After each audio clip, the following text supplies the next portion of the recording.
Assalamualaikum warahmatullahi wabarakatuh.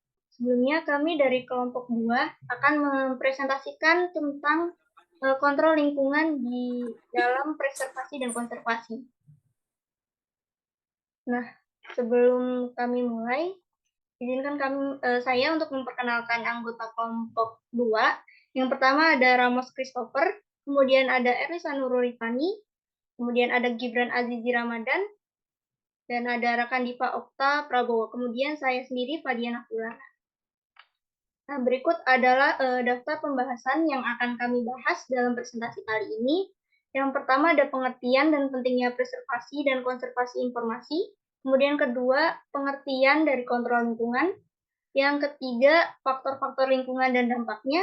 Yang keempat, cara mengatur dan memonitor faktor lingkungan. Kemudian yang kelima, alat-alat dan teknik-tekniknya.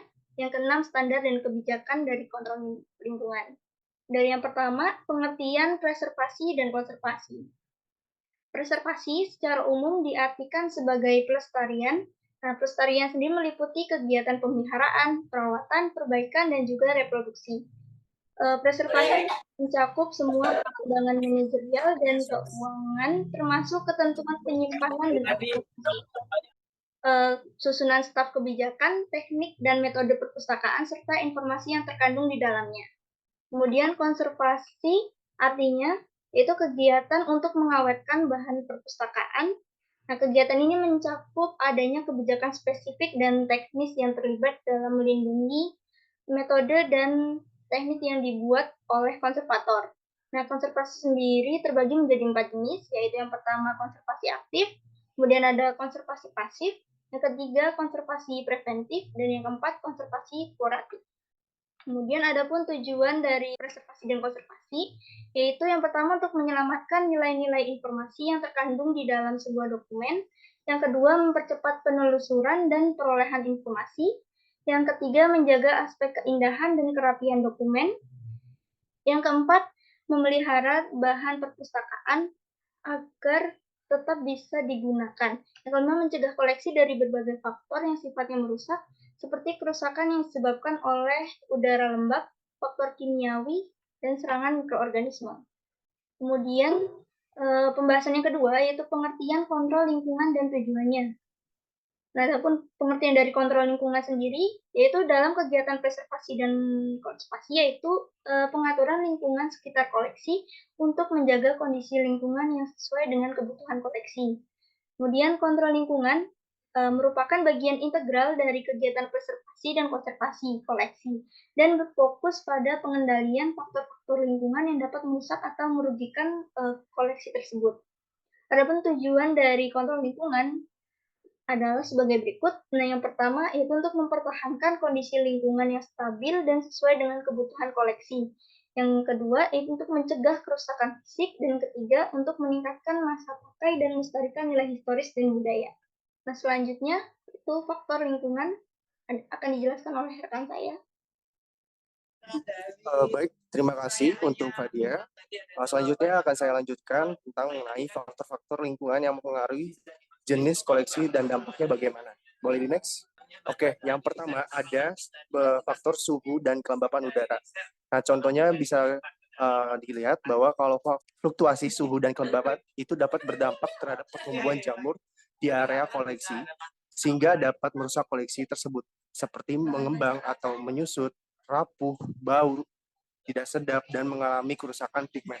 Nah, selanjutnya faktor yang kedua ada berdasarkan intensitas cahaya matahari dan lampu.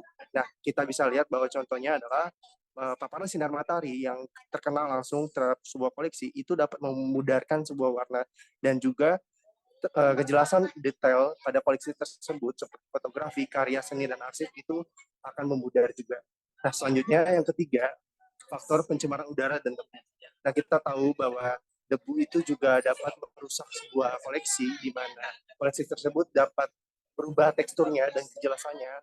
Nah, maksud di sini arsip yang misalnya terkena polusi atau debu dapat kotor dan kandungan informasi akan sulit dibaca oleh pembaca. Nah, kemudian yang keempat adalah faktor ketidakstabilan struktural bangunan. Nah, di sini adalah fokus ke penyimpanan arsip itu sendiri. Nah, ketiga tempat penyimpanannya tidak stabil dan kita mempunyai atap yang misalnya mudah terkena intensitas hujan yang tinggi dan mengakibatkan bocor tempat penyimpanan, maka arsip atau koleksi yang disimpan di dalam tempat penyimpanan tersebut akan rusak. Oke, itu berikut dari beberapa faktor-faktor yang mempengaruhi koleksi dan dampaknya. Boleh dilanjutkan oleh teman saya. Berikutnya adalah mengatur dan memonitor faktor lingkungan. Yang pertama ada suhu dan kelembaban. Jadi untuk mengatur dan memonitor faktor suhu dan kelembapan, kita dapat menggunakan termometer dan higrometer untuk memantau kondisi ini. Jika suhu dirasa terlalu tinggi, kita dapat menurunkan termostat, dan jika kelembapan perlu ditingkatkan, bisa menggunakan humidifier. Berikutnya ada intensitas cahaya, yaitu pengendalian intensitas cahaya di ruangan koleksi adalah hal yang penting. Gunakan luxmeter untuk mengatur intensitas cahaya, hindari paparan sinar matahari langsung, dan gunakan gorden atau tirai untuk mengontrol cahaya yang masuk. Yang faktor berikutnya adalah pencemaran udara atau debu. Untuk menjaga kualitas di ruangan koleksi, gunakan pembersih udara atau air purifier. Selain itu, lakukan pembersihan ruangan secara rutin untuk mencegah penumpukan debu yang dapat merusak koleksi. Berikutnya ada struktural bangunan. Untuk menjaga kestabilan struktural bangunan koleksi, penting untuk memilih material bangunan yang berkualitas dan melakukan perawatan bangunan secara rutin. Lalu selanjutnya terdapat alat yang digunakan untuk kontrol lingkungan. Itu ada air conditioner, ada air cleaner, ada vacuum cleaner, ada kaca film, ada filter kaca, ada dehumidifier, ada silika gel, terdapat smoke detector juga, lalu ada sensor air, alat pengusir hama, alat pemadam kebakaran, alat pengukur suhu, dan kelembapan.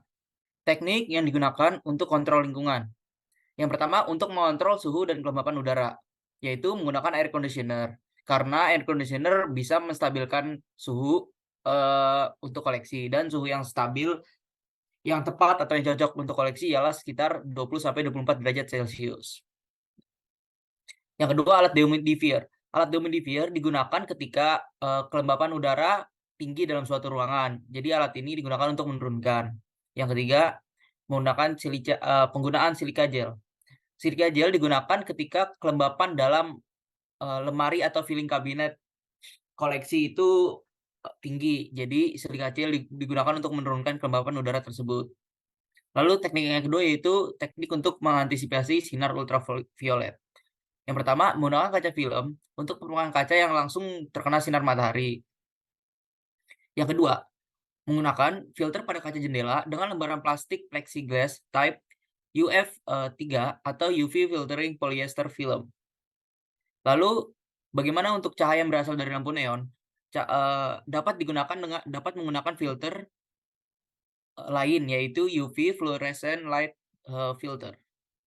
Yang ketiga, teknik untuk menangani pencemaran udara atau debu. Yang pertama, sekali lagi menggunakan air conditioner karena air conditioner memiliki komponen filter udara di dalamnya. Yang kedua, vacuum cleaner. Tentunya vacuum cleaner digunakan untuk membersihkan debu yang dapat membantu membatasi penyebaran debu di sekitar ruangan dan spora mikroorganisme di udara yang berbahaya. Yang ketiga, menggunakan air cleaner. Air cleaner digunakan karena memiliki karbon aktif yang dapat menyerap gas pencemar. Vacuum cleaner dan air cleaner dapat digunakan rutin untuk menghindari pencemaran udara atau debu. Lalu teknik selanjutnya ialah teknik untuk melindungi bahan pustaka itu sendiri. Karena bukan hanya lingkungan sekitar yang dapat merusak, bahan pustaka yang sudah usang itu rentan sekali rusak akibat faktor lingkungan. Jadi bagaimana mengatasinya yaitu dengan membersihkan kotoran atau debu pada arsip menggunakan sikat halus, kuas, spons, penghapus karet, vacuum cleaner, dan pelarut organik seperti benzenes, dan lain-lain. Yang kedua, melakukan jeli ulang dan laminasi apabila arsip yang sudah rapuh akibat terlalu lama terkena polusi udara. Yang ketiga, melakukan enkapsulasi arsip dengan cara melapisi setiap lembar arsip oleh 2 lembar plastik polyester dengan bantuan double tap.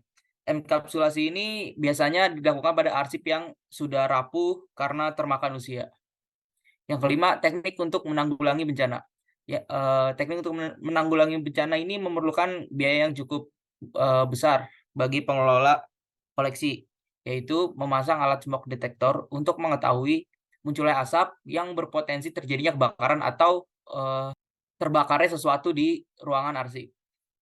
Yang kedua, menyiapkan alat pemadam kebakaran di tempat yang terjangkau, yaitu di sekitar ruangan koleksi. Yang ketiga, memasang alat pendeteksi kebocoran air untuk mendeteksi kelembapan berlebih atau kebocoran air dalam ruangan penyimpanan dan potensi adanya bencana banjir. Teknik yang terakhir ialah teknik untuk mencegah hama. Teknik yang pertama yang dilakukan ialah meletakkan camper, naphthalene, atau paradiklorobenzena untuk mengusir serangga pada rak-rak arsip atau koleksi. Tahap yang kedua, melakukan fumigasi pada rak arsip. Jadi fumigasi itu adalah penyemprotan gas untuk menetralisir bakteri yang terdapat pada arsip. Bisa digunakan pada rak arsip, pintu, pada bangunan, atau pada koleksi yang baru datang, sehingga bisa difumigasi terlebih dahulu untuk dibersihkan sehingga tidak merusak koleksi-koleksi lain. Yang terakhir ialah selalu memeriksa suhu dan kelembapan udara menggunakan alat seperti thermohygrometer, thermohygrograph, dan psychrometer. Selanjutnya dilanjutkan oleh teman saya. Baik, selanjutnya mengenai standar dan kebijakan. Nah, standar kontrol lingkungan ini sendiri adalah standar yang mengatur tentang persyaratan dan pengukuran kondisi lingkungan. Sedangkan kebijakan kontrol lingkungan adalah kebijakan yang mengatur tentang tindakan-tindakan yang harus dilakukan untuk menciptakan dan memelihara kondisi lingkungan yang optimal untuk preservasi dan konservasi bahan pustaka. Misalnya sesuai kebijakan yang ada di Pusat Preservasi dan Alih Media Perpustakaan Nasional Republik Indonesia, dalam kegiatan perbaikan bahan pustakanya menggunakan bahan yang bebas asam dan reversibel, tidak mengubah bentuk asli, serta dikerjakan oleh staf yang berpengalaman dengan atau bantuan bimbingan konservator. Kemudian, kebijakan implementasi standar lingkungan di perpustakaan ini mengacu pada pedoman yang dikeluarkan oleh ALA atau American Library Association atau IFLA UNESCO yang mencakup aspek-aspek seperti pengelolaan keuangan, cara penyimpanan, tenaga, teknik, dan metode untuk melestarikan informasi dan bentuk fisik bahan pustaka. Baik, mungkin sekian presentasi dari kelompok 2. Semoga apa yang kami sampaikan bermanfaat untuk kalian semua. Nah, mungkin dari kami ada banyak kesalahan, kami minta maaf yang sebesar-besarnya. Sekian, wassalamualaikum warahmatullahi wabarakatuh.